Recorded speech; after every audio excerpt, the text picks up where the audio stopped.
ఉడుపి శ్రీకృష్ణ మఠం స్వామీజీ శ్రీ సుగుణేంద్ర తీర్థ స్వామీజీ పవన్ కళ్యాణ్ గారికి అభినవ కృష్ణదేవరాయ బిరుదించి సత్కరించారు. అంటే అలాంటి స్వామీజీలు ఏదో ఆషామాషి స్వామీజీలు కాదు, వీళ్ళంతా చరిత్ర ప్రసిద్ధి చెందిన ఉడిపి పెజావర్ సుగుణేంద్ర తీర్థ స్వామీజీ వారు ఇలాంటి అభినవ శ్రీకృష్ణదేవరాయ అని బిరుదు ఇవ్వడం అంటే సామాన్యమైన విషయం కాదు. ఆ భగవద్గీత పారాయణం చేసే కార్యక్రమం అక్కడ చాలా పెద్ద ఎత్తున జరిగింది. దాంట్లో లేటెస్ట్గా పవన్ కళ్యాణ్ గారు పాల్గొన్నారు. దాంట్లో పవన్ కళ్యాణ్ గారు చాలా మాట్లాడడం జరిగింది. కాశ్మీర్ నుంచి కన్యాకుమారి దాకా ఉన్న హిందువులు మొత్తం అందరూ కూడా మేల్కోవాల్సిన సమయం వచ్చింది. వాళ్ళకి జరుగుతున్న అన్యాయాల మీద వాళ్ళు దృష్టి పెట్టాల్సిన అవసరం వచ్చింది, గొంతు విప్పాల్సిన అవసరం వచ్చింది. అలాగే ప్రతి ఒక్కళ్ళు కూడా గోశాలను ఇంట్లో ఏర్పాటు చేసుకుని నడిపించాల్సిన అవసరం ఉంది. స్వయంగా నేను నడిపిస్తున్నాను అని చెప్పి కూడా పవన్ కళ్యాణ్ గారు చెప్పారు. స్వయంగా నేనే ఒక గోశాల నిర్వహిస్తున్నానని. అలా ప్రతి ఒక్కళ్ళు కూడా గోశాల ఇంట్లో నిర్వహించాలి అని చెప్పి ఆయన పిలుపునివ్వడం జరిగింది. హిందుత్వానికి అనుకూలంగా ఆయన గట్టిగా గొంతెట్టడం జరిగింది. మనం ఎప్పటి నుంచో చూస్తున్నాం పవన్ కళ్యాణ్ గారు హిందుత్వానికి అనుకూలంగా ఏ విధంగా తన ప్రస్థానాన్ని కొనసాగిస్తున్నారు అనేది మనం రాజకీయ ప్రస్థానంలో కూడా హిందుత్వాన్ని చాలా కీలకంగా మార్చుకుని ఆయన ముందుకెళ్తున్నారు. సో అందులో భాగంగా ఉడిపిని సందర్శించిన సందర్భంలో అభినవ కృష్ణదేవరాయ బిరుదు రావడం అనేది అసలు ఈరోజు పవన్ కళ్యాణ్ అభిమానులు, అలాగే మెగా అభిమానులు, జనసేన పార్టీ కార్యకర్తలు, నాయకులు అందరూ కూడా చాలా సంతోషిస్తున్నారు. అయితే పవన్ కళ్యాణ్ గారికి అభినవ కృష్ణదేవరాయ బిరుదు రావడం ఒక ఎత్తు, పవన్ కళ్యాణ్ గారు పూర్తి స్థాయిలో హిందుత్వాన్ని తీసుకుని ముందుకెళ్ళటం అనేది ఒక ఎత్తు. అయితే ఇంకా పవన్ కళ్యాణ్ గారి అభిమానులు, జనసేన కార్యకర్తలు కూడా ఇంకా పూర్తిగా హిందుత్వాన్ని ఓన్ చేసుకోవట్లేదు. ఇంకా పూర్తి స్థాయిలో నాయకుడు చెప్పిన మార్గంలో నడవాల్సిన అవసరం వీళ్ళందరికీ ఉన్నది. అప్పుడే వాళ్ళు కార్యకర్త అవుతారు, లేదా అంటే అభిమానులు అవుతారు. కానీ హిందుత్వ విషయానికి వచ్చేసరికి కొంచెం డివైడ్గా మాట్లాడుతున్నారు కొంతమంది. సో అలా ఉండకుండా నాయకుడు ఏది చెప్తున్నాడో ఆ నాయకుడిని ఫాలో అయ్యి హిందుత్వాన్ని ప్రతి ఒక్కళ్ళు ఓన్ చేసుకోవాలి.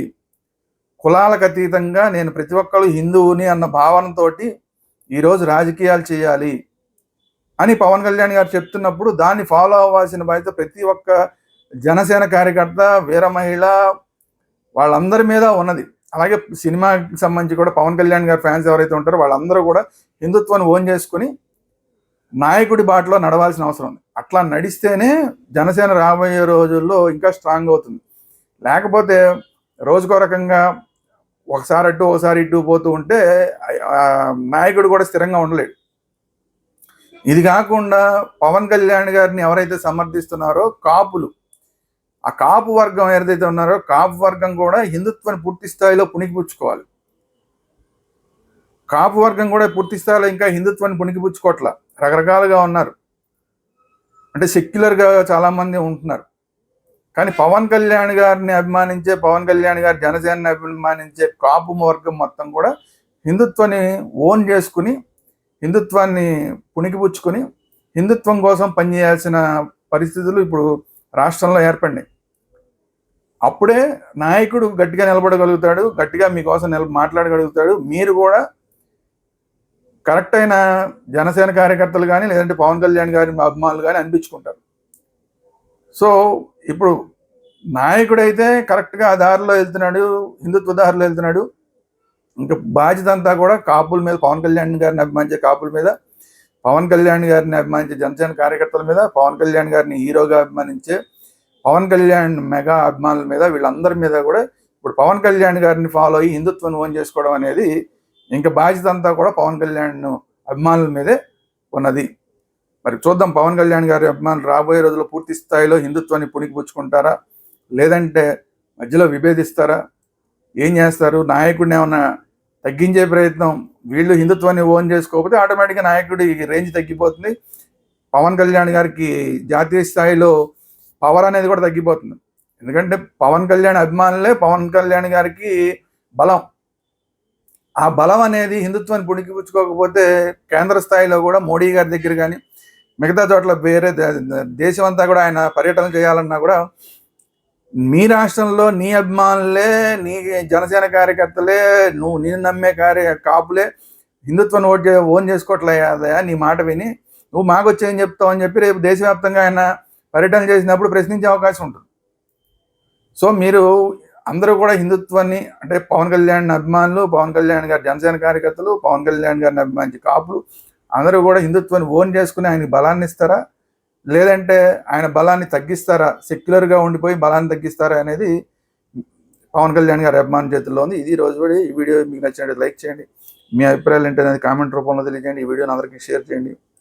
ఎన్ని ఎక్కువ లైక్స్ వస్తే అంత ఎక్కువ మందికి ఈ వీడియో రీచ్ అవుతుంది, మీరు ఎన్ని ఎక్కువ షేర్లు చేస్తే అంత ఎక్కువ మందికి వీడియో షేర్ అవుతుంది. సో ఇవన్నీ చేయడంతో పాటు ఇప్పటిదాకా మన వీడియో చూసిన వాళ్ళందరూ కూడా మర్చిపోకుండా ఇక్కడే మన ఛానల్ని సబ్స్క్రైబ్ చేసుకోండి. చాలామంది చూసి వెళ్ళిపోతున్నారు కానీ సబ్స్క్రైబ్ చేయట్లేదు. సబ్స్క్రైబ్ చేయకపోతే ఏమవుతుందంటే ఇది కూడా ఎక్కువ మందికి చాగరే అవకాశం ఉండదు, ఎక్కువ ఇలాంటి వీడియోలు వచ్చే అవకాశం కూడా ఉండదు. అందువల్ల ఖచ్చితంగా ఇప్పటిదాకా చూసిన ప్రతి ఒక్కరూ కూడా ఈ వీడియోని ఇక్కడే షేర్ చేయడం మాత్రమే కాకుండా మన ఛానల్ని సబ్స్క్రైబ్ చేసుకోండి. మళ్ళీ ఇంకోసారి చెప్తున్నా, మన ఛానల్ని ఇక్కడే సబ్స్క్రైబ్ చేసుకోండి. Thank you very much.